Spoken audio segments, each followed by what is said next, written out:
had curses on the Titanic.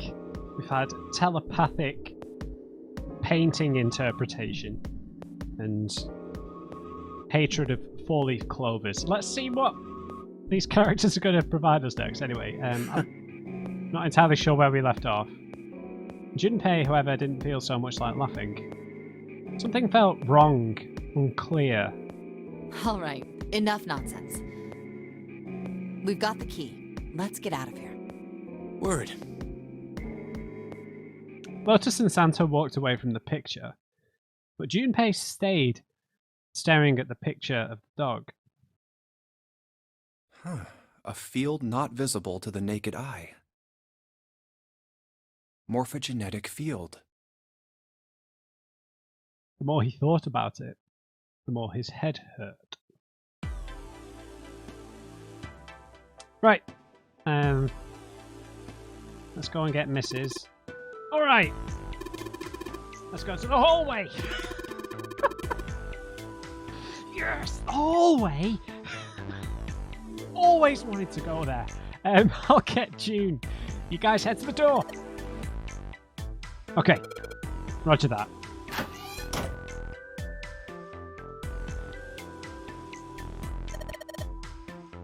We don't have any reason to go back there, Junpei. Come on. Yes, it unlocked. Good job, Junpei. Thanks. Good, now we can get going. Come on, what are you guys standing around for? Let's get out of here. Nothing left. Hey, Jumpy, where are you going? I was gonna go get you. I know, Santa told me. Come on, let's go. Jesus. Yeah. So, maybe Santa and Lotus know each other? I don't know. Seems like a bit of a long shot. Come on, Jumpy, let's go. Alright, let's go. Alright, are we back in the main hall? You found it. Okay, we might be in for no more puzzling for a little bit. They stepped through the door to find themselves in a wide hallway. Why do I have these days where the camera just never feels like it's in the middle? They stepped through the door to find themselves in a wide hallway. Oh, another hallway. Junpei, June, Lotus, and Santa stopped for a moment and looked at their surroundings. Yeah, so does this look similar to where we've already been? Don't think so. A short distance away, a metal grate extended across the width of the hallway. Come on, open! Dude, this whole experience is about opening doors with obscure methods. Stop it. It's not going to open because you rattled it, you know. Damn it! They took hold and shook, but it refused to move, as gates do. Look over here! Yeah, elevators. Nearby was a pair of elevators. Elevators. And the buttons? Of course they don't work. The power must be out here too, just like by the staircase. You don't necessarily need electricity to operate an elevator, right? Oh, do you? No, you do. Yeah, I'm not sure. Oh no, I'm thinking of something different. That leaves this door. Well, looks like we don't have any choice. Yeah. Sure does. Well then, let's open it. Okay, so I guess the possible surprise or stereotype surprise, I suppose. Last episode was Lotus perhaps being a bit more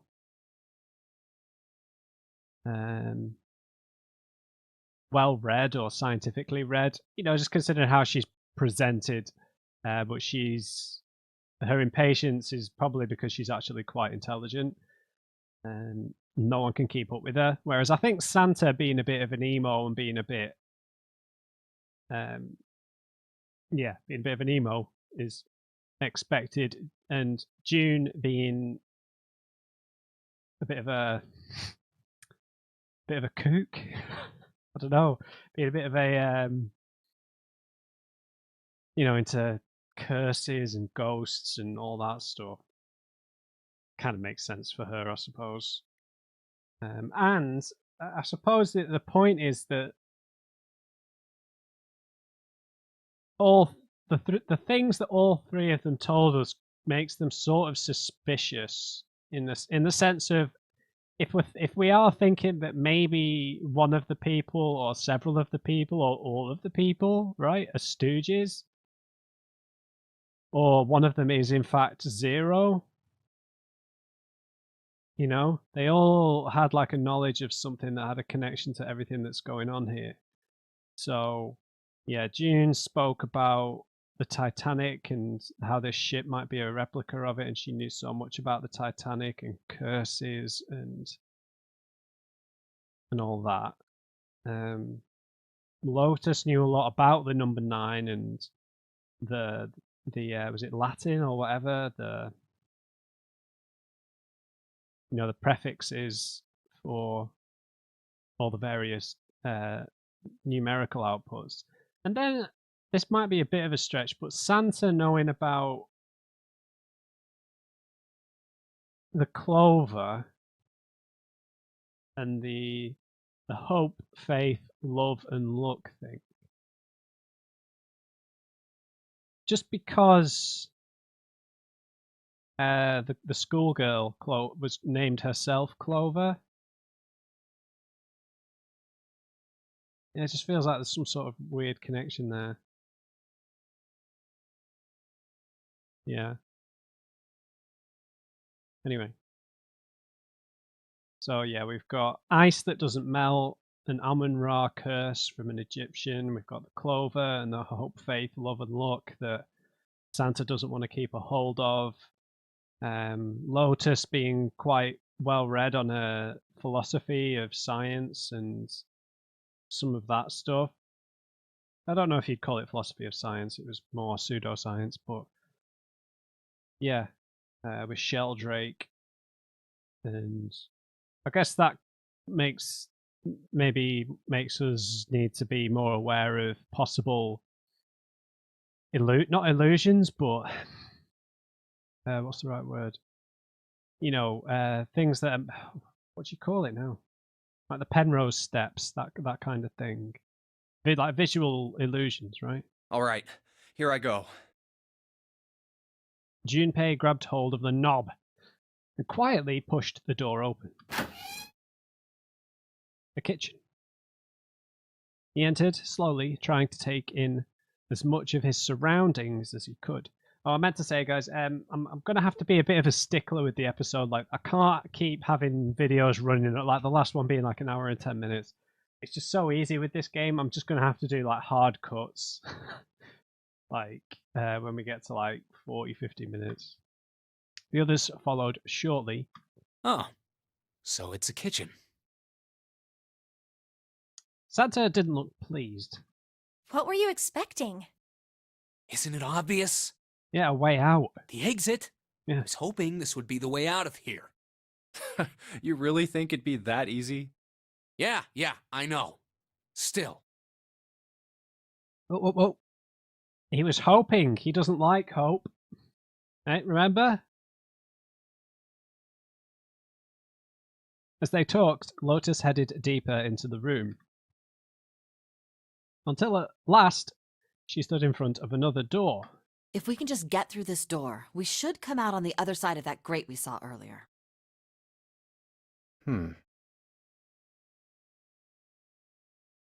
didn't realize I cut him off, sorry, but don't we need a key for that? No good. Sorry, I guess that wasn't very constructive. What's going on? Neither Junpei nor Lotus looked terribly happy. Right, more puzzles. Anyway, let's take a look. Oh, yeah, sorry, the text didn't match the voices there. Junpei dug the ship map from his pocket and spread it out in front of him. As he did, Hey, What's that? I found it in the room. Huh? Oh yeah, I guess I forgot to tell you. I found this a little while ago. It's a map of the B deck. Before Junpei could finish, Lotus snatched the map away from it. let me see that. She ran her finger across it, muttering to herself. I knew it. See? Look. Yes, yes, hold your horses. Junpei did as he was told. What did you figure out? Santa and June moved over to look at the map as well. This is handy. See? We came in here. Now if we go out there, then we'll be on the other side of the grate.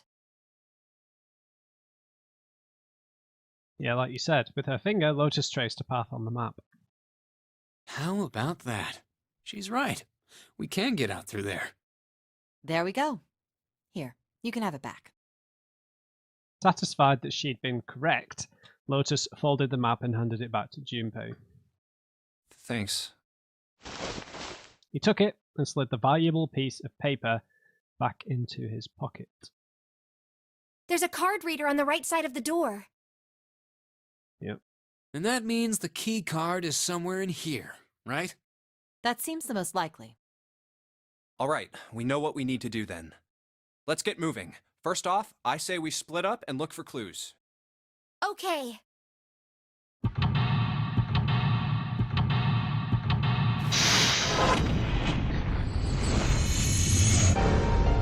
Street Fighter! Alpha 3. Sorry. Right. Right, what have we got? That's okay, so we can go in a circle. We've got lots of stuff to look at.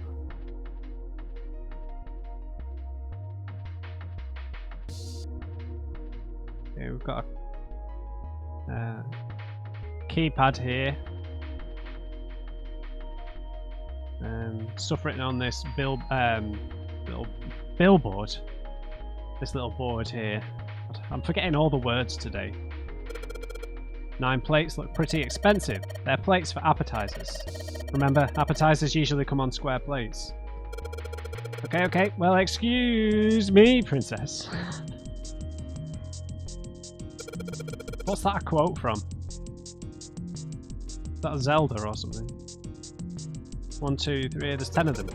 If you flip these over, they look like hats. The middle is super deep for a plate. They're soup plates. They're made that way so that the soup doesn't spill. If you ever get out of here, you should treat yourself to a nice dinner out. It makes you think a poor college student has the money to do something like that. She's coming on to us. A voucher, it says. Appetizer 9, meat dish 10, soup A, seafood dish F. This looks like a serving table. I'd imagine food is put here after it's prepared so that the waiters and waitresses can take it out to their customers. But something doesn't seem right here. Why are there so many plates? 15 of these plates, I'm assuming they're for seafood. How the hell can you tell that? They look just like any other plate from the 99-cent store. If you ever take a lady out to dinner, you're going to embarrass yourself. I feel sorry for June. Why the hell are you bringing up June? The lady doth protest too much, methinks. You're not terribly subtle. There's a bunch of little wavy ridges on this plate. Those plates are for serving meat. You really are ignorant, aren't you? Come on, it's not like I need to know this crap, jeez. A countertop. We've got a rolling pin and a colander, nothing useful in other words.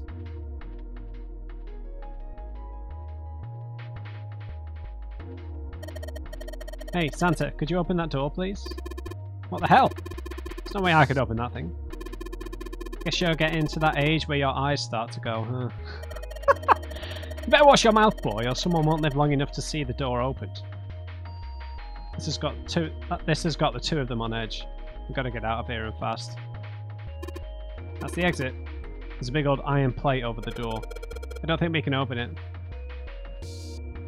the tank with a pipe coming out of it. Nothing really that's that special about it. There's a light hanging from the ceiling.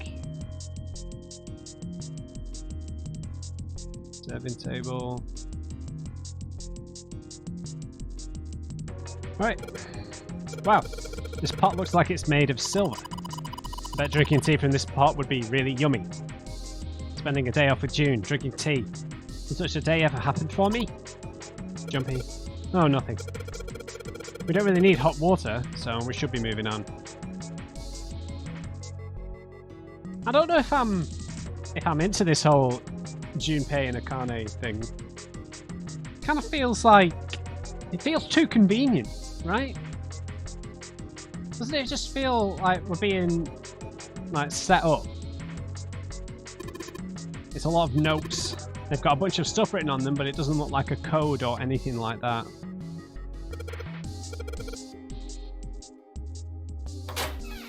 Ooh.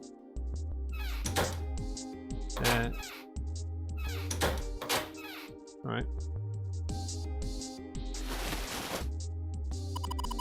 There's so much stuff in here, a whole lot of cans. This is probably a pantry. Is that fresh bread?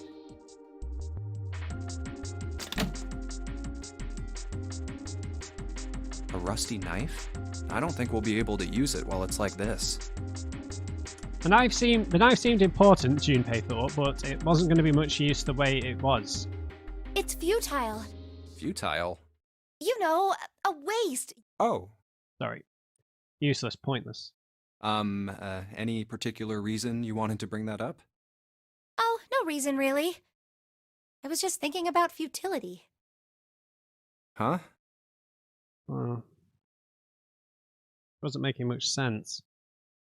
Junpei tried rephrasing his question. Why were you thinking about futility? At last, she answered. Well, it has something to do with the Titanic. Oh, no. No, no, no, no, no. No! The wedding is cancelled, June. It's over. Your conspiracies. The Titanic? Yep. Have you ever heard the story that the sinking of the Titanic was predicted?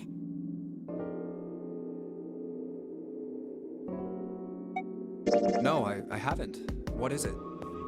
In 1892, 14 years before the Titanic sank, a novel was published. It was called Futility. It was written by an American novelist named Morgan Robertson.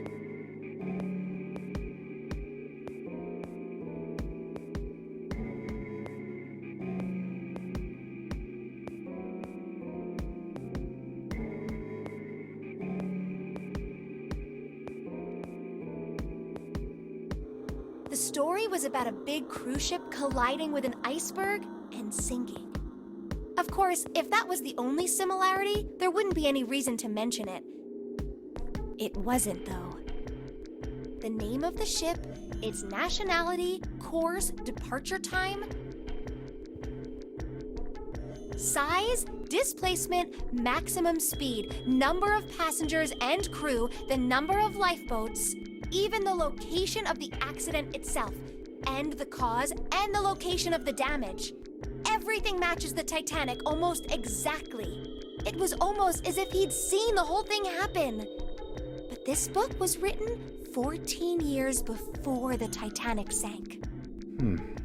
But that's not all. Oh, okay. It wasn't just futility that predicted the sinking of the Titanic.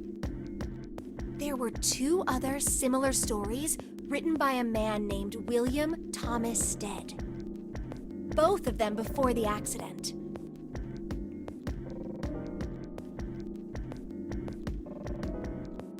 Alright. Willie Stead and Morgan Robertson. One in 1886 and one in 1892. Stead wrote two stories that had striking similarities to the Titanic disaster. In one, two ships collided. Many of the passengers died because there weren't enough lifeboats. In the other, a ship collided with an iceberg and sank. I don't know. I mean, I'll give you that it seems a little weird, but I'm pretty sure it wasn't too uncommon for ships to hit icebergs back in the day, or even other ships. Right, I knew you'd say that. Hmm? But what if Stead had some sort of special powers? Oh, God. To be more specific, what if he had the ability to do automatic writing? What?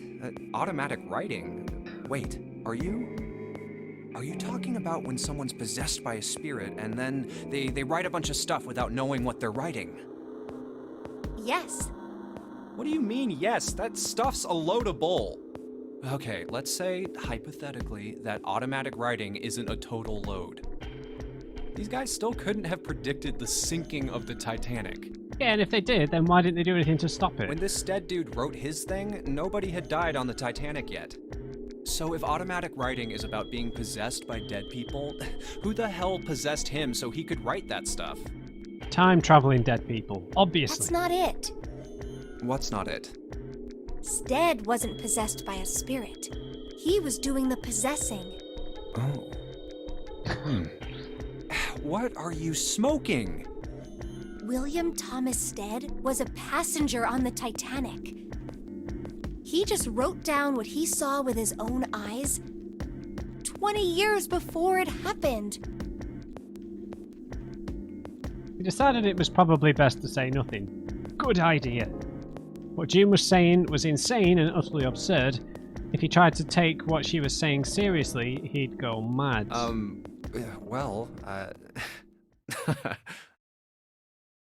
Junpei smiled uncomfortably. Well, why don't we talk about this some other time, okay? Yes. Huh? But Her voice trailed off and she glanced at the floor, troubled. Come on, let's get back to it. Junpei tapped June gently on her shoulder and awkwardly reached around her to pick up the knife from the box. Okay, rusty knife. We're really in trouble. I know I'm just repeating myself, but this really is a futility moment. That blade is so rusty. Yeah, I know. We can't cut a damn thing with a knife like this. If we're going to cut anything, we probably have to sharpen the knife. Yes. Bread! Oh, it's cheese. Hey! There's something behind the cheese. You're right. Why don't we move some of the cheese? Alright guys, time to move it. June and I need to look behind you. There's a little green bottle back there.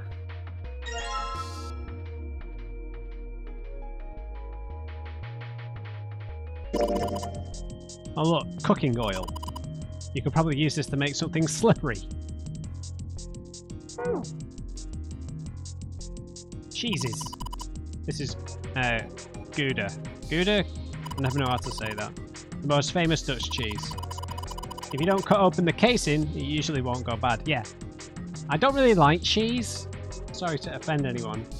I'll happily eat some cheese, but some people are like obsessed with cheese. Like members of my family, like just obsessed with cheese. I don't eat cheese on its own. I'll have pizza. I'll put a slice of cheese on like a nice sandwich, but just like obsessing over cheese. I don't understand. So you could store it at room temperature for quite a while. So we can eat this? Most likely. I'm not hungry at all. I guess it's hard to get hungry in a situation like this. Yes, it might set off the bomb. It might have a cheese alarm on it. There's cheese on this shelf. Sweet. You never know, right? We've got to check them all.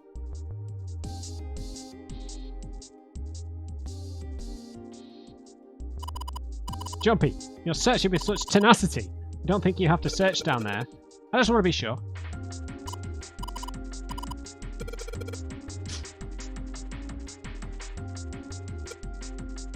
Milk? Milk in an iron barrel. I don't know what I clicked. Judging by the rust, it's probably really old. Maybe we shouldn't open it up. I don't think it'd be a pretty sight. Oh, right, okay.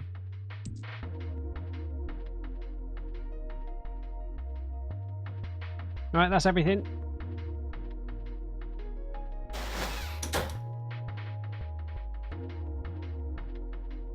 Alright. What else can we look at? Right.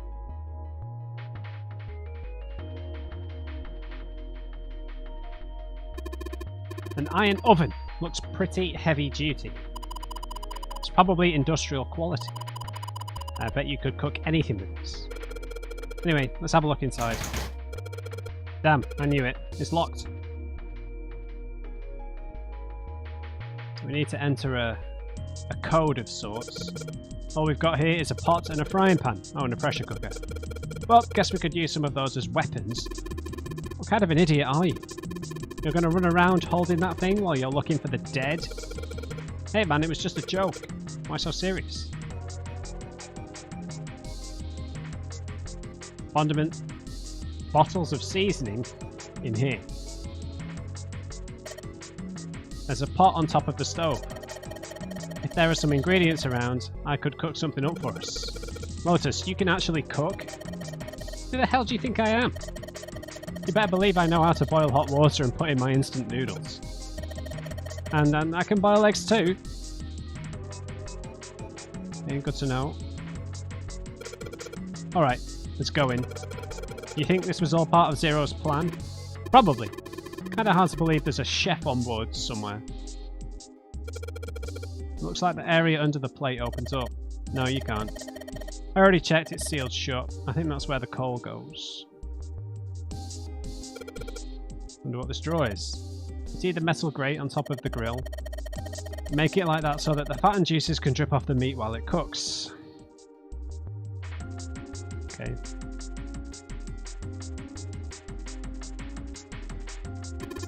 A sink. It's still got water in it. There are a couple of plates in there, but I don't think they're going to help us much. A whetstone.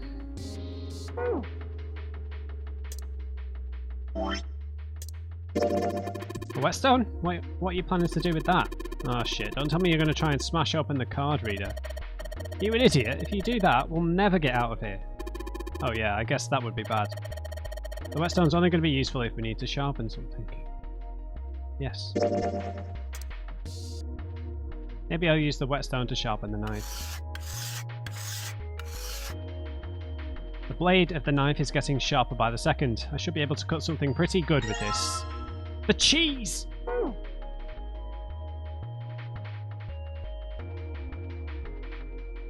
Maybe this table is for preparing food. There are plates everywhere.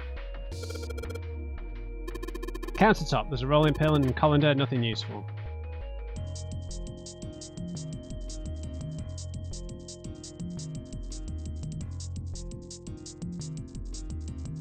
Okay. I'm a bit lost for what to do. There's a voucher. This voucher doesn't match the number of plates. Appetizer 6, meat 10, hexadecimal. And hexadecimal is, sorry I was skipping, I thought we'd already heard it. It's a number system that goes 8, 9, A, B, C, D, E, F, 10, 11. You're familiar with base 10, right? That's the normal system of numbers. The base 10 equivalents for hexadecimal numbers would go like this.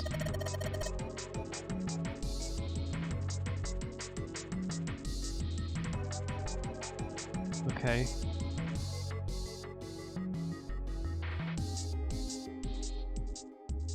A, B, C, D, E, F. I'll just write A equals 10. And then it's A to F. And then I can figure the rest out. And 10 equals 16. The 10 becomes 16 in base 10. I know it sounds strange, but you can think of it as just 6 letters added onto the normal number system after 9.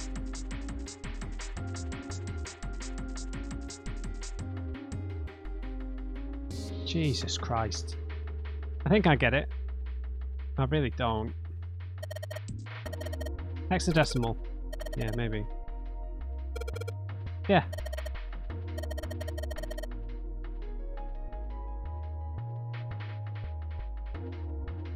$24. That's right, good job, you're a fast learner. Thank you. Can I read this again? No.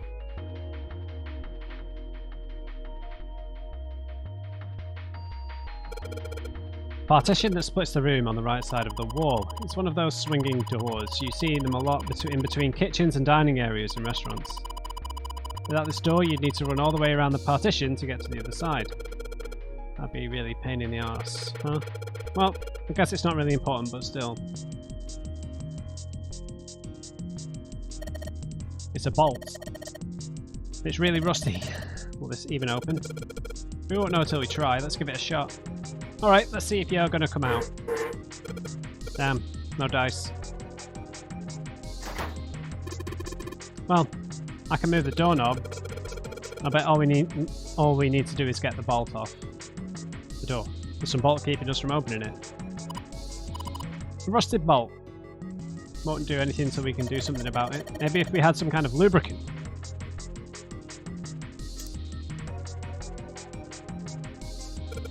Of course, maybe if I put some oil on it. Hey, just a little bit of oil and come on, you little son of a bitch. Whoa. Ah, yes. Got you, you little bastard. You did it, Jumpy. Thanks. You're so smart. Right, a fridge. As Junpei walked into the room, a blast of cold air washed over him. Almost instinctively, he folded his arms tight across his chest, doing what he could to conserve body heat. Oh, it's cold in here. What is this place? Are you blind? Should have brought some sleeves. It's a freezer. Santa's teeth had already begun to chatter. Hardly surprising. The freezer was far too cold for someone dressed as he was. Lotus, however, was in an even worse situation. Oh, no way. That's way too cold for me. I'll freeze solid in seconds. Sorry, but I'm afraid I'll have to pass on this one. Yes. I'm going to leave the rest to you. Yes, jiggle your way out. And with that, she ran out of the room. As Lotus left, June came in. Oh, whoa. It's really cold in here. White puffs of steam hovered in front of their faces as they talked. June had already started to shiver. Hey, you don't need to be in here. You had a fever just a little bit ago. You should stay outside. We got this. No, I'm fine. My fever's gone now. But That's not how fevers work. Junpei scarcely opened his mouth. Huh? When the thunderous sound of metal upon metal rang out from behind them, she's locked us in. In unison, they spun around to find that the door they had only recently come through was closed. Junpei rushed to the door. no! Why did it suddenly close? Desperately, he grabbed hold of the doorknob. Ah! It was cold beyond cold. Merely touching it was painful. The knob's frozen! But why?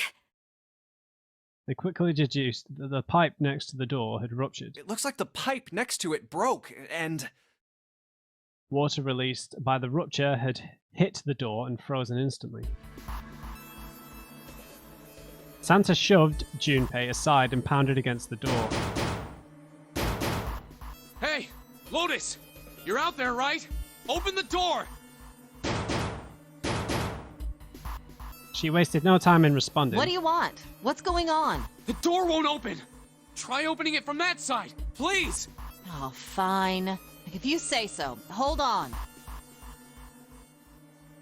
Soon they could hear Lotus on the other side of the door. Then the grunting ceased and they could hear light panting as if from exertion. It's no use. It won't budge. You've got more people in there. You figure it out. Oh. God damn it. Santa was shaking like a newborn deer. June was hugging herself and shivering violently. Even Junpei, with the heaviest clothes of any of them, was clearly feeling the cold. With every breath they took, they could feel the cold working its way deeper and deeper into their bodies. Anyway, let's find a way out. If we don't get moving, we're gonna be permanent residents. Two heads are better than none. I'm sure we'll figure something out. Yeah, you're right. Let's just take a good look around this room, okay? Right. They pushed in close to one another and began to search.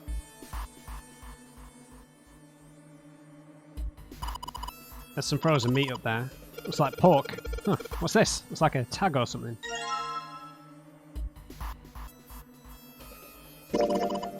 Jumpy, there's a slip of paper in the meat. I think there's something written on here, but I can't read it like this. If we try to pull it out, it'll probably rip. You need to defrost it. Don't think we're going to be doing that in this room. Sure. Everything's frozen. It doesn't look like there's anything else interesting.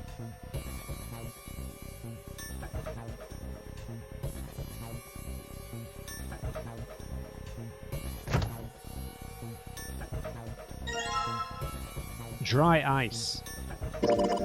Dry ice? Can't you make that stuff cause an explosion if you seal it in something that's airtight? Explode? Yeah. Didn't you do that in school? You should never underestimate the power of expanding gas. Right. Junpei picked up the dry ice with his sleeves so as to avoid burning himself. Dry ice is just frozen carbon dioxide, right? Yeah, it is.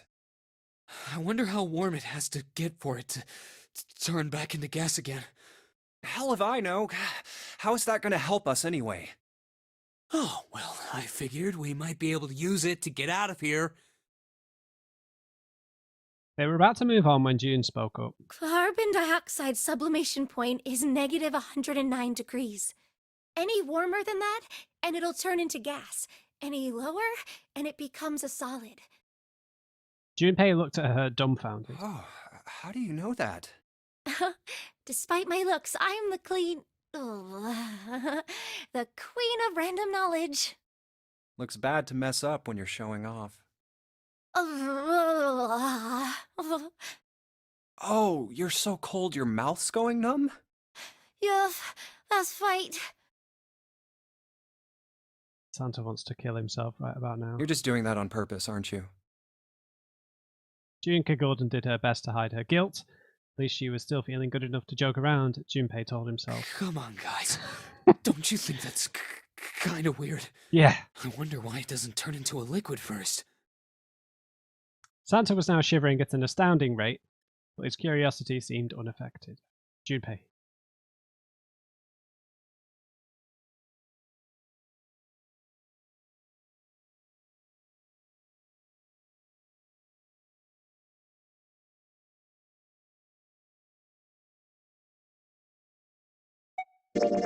It is kind of weird.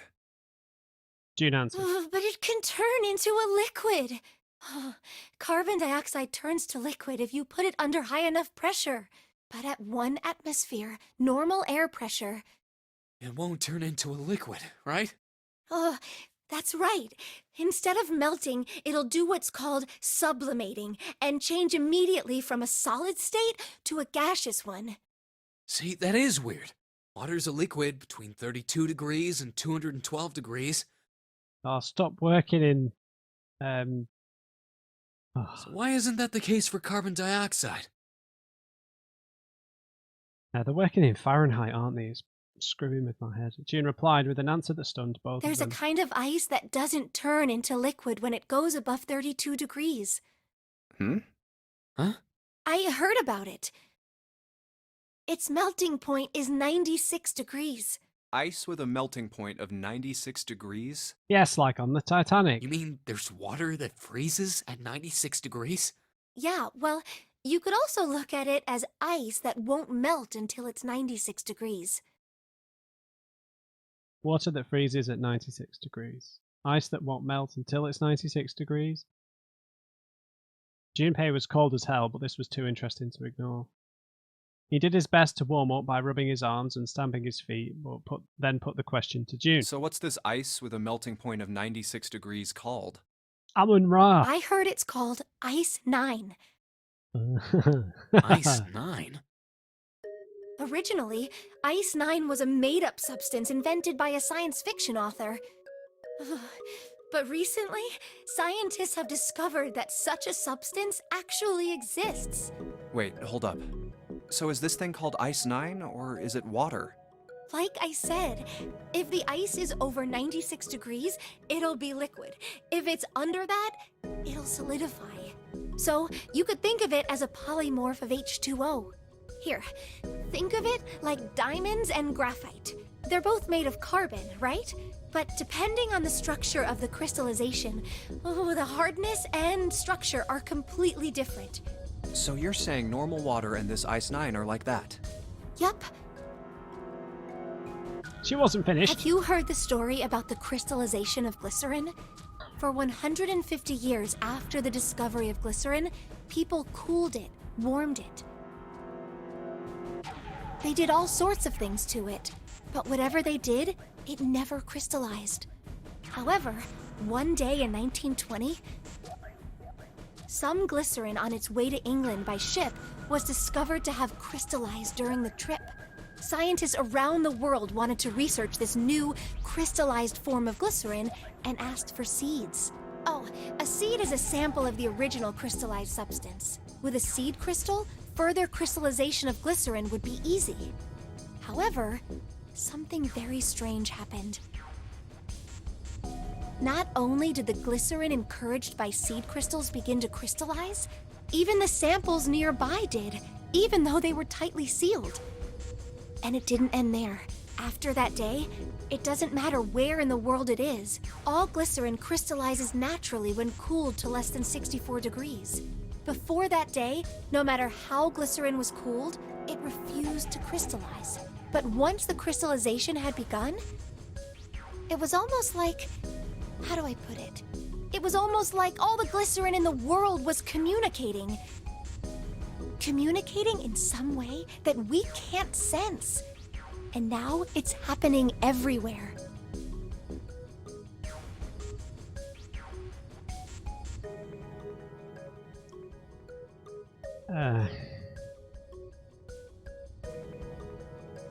Let's not get in an argument. Let's placate. Impressive. I was honestly impressed. It was in fact a pretty interesting story. Wow, that's pretty interesting. But, what does that have to do with Ice 9? To his surprise, it was Santa and not June who answered. What she's saying is that it's a lot like Ice 9. What happened, I mean. A lot like? Oh, that would be bad. If water everywhere started freezing at 96 degrees, man. It'd be the end of the world. Junpei felt that Santa might not be treating the idea of the end of the world with the proper concern.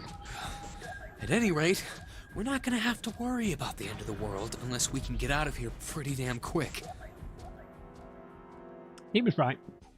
Junpei shivered. Alright guys, I think that's enough of that. I didn't think we'd get quite this far off topic. I mean, I know I'm kinda at fault here, but we can't be screwing around anymore.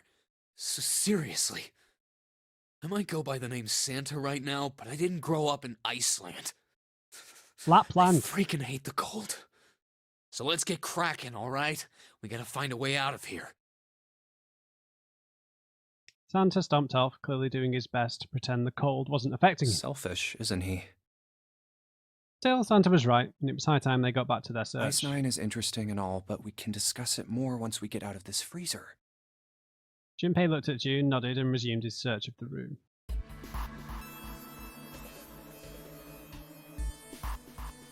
It's a thin pipe. There's water dripping from the pipe. It looks like when the pipe burst, the water hit the doorknob and froze it in place. This water actually seems almost warm.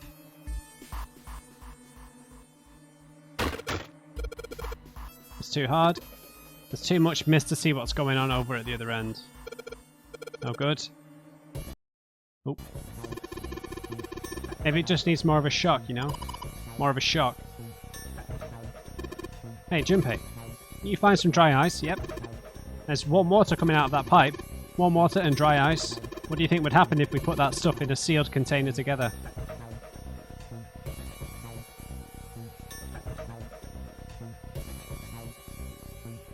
Yes, how do I collect it? Maybe if I put some of the dry ice into a sealed container with some of that warm water. Yes, Matt. Why don't we do that? Wait, didn't I have a bottle?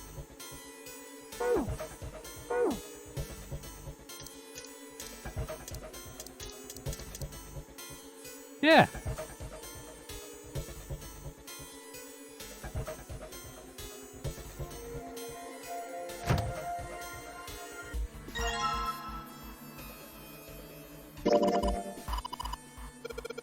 Hey June, can you say that again? Hey, say it again. It's really hard. Again. It's really hard. Thanks. Something wrong, Junpei? Your face is bright red. No, nothing, I'm fine. If it's that hard, you can probably use it as a hammer. Yeah, good point. Or you can use it to break something.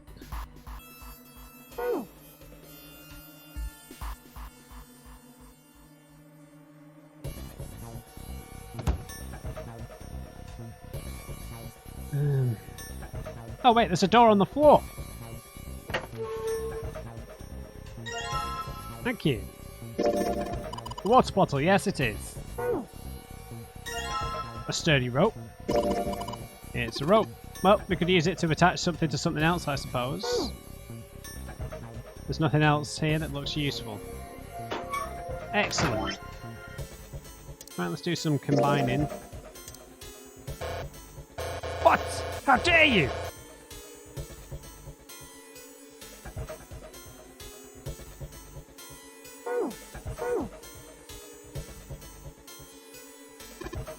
Let's start off by putting the dry ice into the water bottle. The dry ice is too big. Well, you gotta figure out a way to make it smaller then, don't you, genius?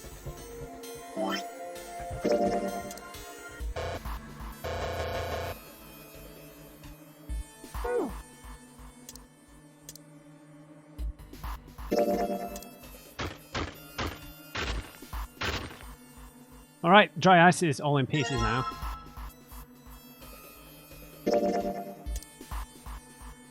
I'm going to put these pieces of dry ice into the water bottle. Nice. If it explodes, it could probably blast away the thin ice on the door. So how are we going to get it to stay against the doorknob? With the rope. And let's just tie a rope on here. Why don't we use that rope to tie the bottle? And we just have to put some water in it, and then if we can give it a good whack with something, kaboom. It'll explode and break the ice off the door. And what are we waiting for? I can't take this cold any longer. Warm water drip from the ruptured pipe near the door. Put water into the bottle with dry ice, and make sure the lid's closed. Now I just have to put this makeshift bomb on the doorknob. Alright, that's set. So, what do we do now? We just need to give it a little, tap. The bottle's already about to pop. If we just throw a rock or something at it, it'll go off all on its own. A small rock. Huh. A small rock. Junpei looked down at the floor. Scattered across it were pieces of dry ice left over from the larger chunk he crushed earlier. This ought to do the trick. He pulled his sleeve down over his hand to keep from getting burned and grabbed the chunk of dry ice. Ah, some dry ice, huh? Not a bad idea. It was a pretty good size. About as big as a pool ball. Alright guys, stand back. Actually, we should probably hide somewhere. Both Santa and Jean looked at him with new concern. Where exactly do you expect us to hide, Genius? Behind the door that opens on the There floor. isn't really anywhere big enough. Yeah, there is. Look, right here. We can hide in there. Junpei pulled open the door to the small cellar. Come on, get inside, quick. Santa and June nodded and jumped down into the hole. Junpei quickly followed. Now we're locked in here. In his hand, he could feel the chill of the frozen carbon dioxide even through his sleeve. He tightened his grip, took aim, and prepared to throw. All right, here I go. 3, 4, 5. You're counting the wrong way. You idiot. That is a really sad excuse for a joke, man. Sorry, dude. All right, for real this time. You guys ready? Yes, whenever you're ready. Just throw the damn thing. All right, here I go. 3, 2, 1. Junpei threw the chunk of dry ice as hard as he could. With the same motion, he ducked down into the cellar with Santa and June just as... Let's hope Lotus didn't get hurt. Junpei leapt up out of the cellar and ran to the door. Jumpy! The ice on the door! Is it gone? Yeah, it's gone. The blast must have shattered it. Yes! All right, let's see if it opens. Junpei grabbed the knob and pushed with all his might. The door gave way easily, and all three of them tumbled out of the freezer at once. Hooray! We're out! Where's Lotus? June, relieved, collapsed onto the floor. Move! Santa shoved past Junpei and ran straight to the grill, which he immediately grabbed. Oh, god damn it! Hot, hot, hot, hot, hot, hot! Fuck! He proceeded to kick the grill in a futile but amusing fit of rage. Well, you did just grab the grill. What did you think would happen? Hey, where's Lotus? It took Junpei only a moment to find her. She was sitting on the counter, idly scratching her chest. Welcome back. I was starting to get tired of waiting for you guys. With a great yawn, Lotus lowered herself off the counter. Junpei clenched his teeth and walked toward her. What were you doing? What do you mean, what was I doing? I was waiting. We were gonna die! Oh, yeah? But you didn't. So everything worked out all right, didn't it? What the hell? Just kidding. It might not look like it, but I was really worried. Oh, don't give me that crap. I'm telling the truth. I mean, if you died, then I'd be in trouble too. If you died, then I'd be stuck here, and I'd die too. See? I did all I could. I even looked around to see if there was anything I could use to pry open the door. But I couldn't find anything. But what did you So, find? all I could do was wait. I mean, what else did you want me to do? Call. Sorry. It was true that there wasn't much she could have done, but something about her tone. Junpei gritted his teeth. Yeah, did she slam the door shut? Fine. If she really wanted to lock us in, she could have just pulled the thing across, But right? there's one thing I have to ask you. What's that? You didn't close the door, did you? Wait, what? You think I closed the door on you? Why would I do something like that? It closed on its own. I told you before, if you die, then I die too. Yeah, I guess so. Yeah, it's not suspicious. If she wanted to lock us in there to die, she would have pulled the catch across. It's a fridge. Fridge doors are supposed to naturally close on their own. It seemed that an accident was the only explanation for the door's closure. If she'd really wanted to kill us, all she had to do was bar the door from the outside. Yes. But she didn't. Well, she didn't do anything. She's only lazy, or negligent at least, not an attempted murderer. Junpei swallowed his anger and did his best to apologize. Well, I'm sorry. I'm sorry I doubted you. Oh, yes, well that's all right. As long as you understand. Lotus looked away and twirled her hair between her fingertips. His vengeance against the grill complete, Santa swaggered back toward Junpei and Lotus. Hey, no more screwing around, you two. Break time's over. Especially for you, lady. You've just been sitting on that fat ass of yours while we were freezing to death. How rude! I was plenty busy. Yeah. How about you put all that energy into something besides bitching? Let's go. Jesus. Right guys, I'll leave the video there. We'll pick it up from here next time. Try and get the hell out of here without locking ourselves in a fridge with Santa Claus again. So, yeah. Some interesting things that connects that Ice 9 with the Titanic stuff from before with the Amun-Ra curse. You know, about the ice that doesn't melt and stuff. So, yeah. Alright. Hope you enjoyed it. Just remember, everyone, never trust and uncrate. I'll see you next time.